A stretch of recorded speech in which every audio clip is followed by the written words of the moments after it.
हे हास्य रस्य प्रिय, हे हास्य रस प्रिय सुधीमंडली विचार करंतु धर्म बुद्धि पाप बुद्धि ये दुई मध्यरु किए दंड पाइब। जी निज ज्ञानी भावे, ज्ञानी नुह मात्र ज्ञानी भावे सी ही दुख भोगे दिहे चलिले। जड़े बुद्धि बा मुंड खटेला आउ जड़े खट मुंडेला। मुंड खटेला जी से धर्म बुद्धि ता बुद्धि विद्या कौशल बलरे अनेक धन रोजगार हैला। बाकी धर्म बुद्धि बुक्चा हुआ सबू माल पत्र बैग सब बोई चली थाए।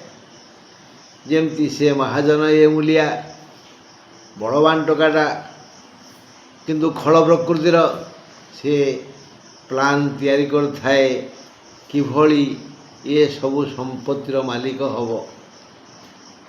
एमती किसी दिन बाहर रहिले रोजगार सरिला तापरे फेरिले। हाराहारी 3 मास पर से माने फेरिले। गाँ मुंडरे गोटे बड़ बर गछ ता तले बसी दुख सुख हेले। कहले कौन करिबा? पाप बुद्धि परामर्श देला। धन कौन आम कम आने ना कौन?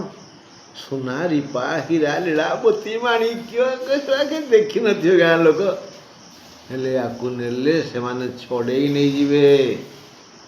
आपाई झगड़ा झाटी हम। आमे गोटे काम करिबा। ए देखे आगे गोटे शिमिली गछ अच्छी सी प्राय सुखी आसला किंतु तार गोटा कोरड़ अच्छी। से कोरड़े जड़े आराम लुचि पार। तेणु आम तारी कोरड़े आपको रखीदे अल्प नहीं जा। धर्म बुद्धि कहला कोरड़े रहिले पशु पक्षी माने जदि हेतु गोटे गोटे बाहर पका लोक डाउट हम से पुणी गचड़ ताहले गोटे काम करवा तारी मूल गात खोली माठिया भर्ती करी से माठिया को से धन माठिया को ता मूल्य पोती देवा। कई जानीपारे। एक शिमिली गछ कंटकित गछ सेठी किए कहीं जीव नहीं आउ टिके अरमा भी है ता मूल। धर्मबुद्धि कहला तुम जहाँ भावुच ताहा कर मतलब क्लांत लगे चलो घर को जा।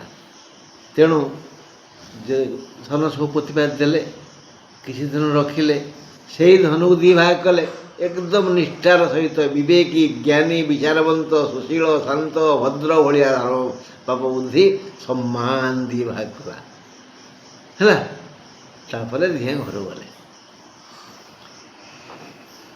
धन देखी घरे स्त्री पिला कुटुंब समस्ते खुशी ही गले। समस्ते जेतिकी स्नेह आदर ममता करवा कथा ताठू ढेर बेसी अधिक स्नेह आदर ममता कले। ये भली स्नेह ममता आदर पाई ये 2 टोका बहुत प्रसन्न हेले। तापर कौन हला काली सुनिबा। हाँ बंधु आज ये।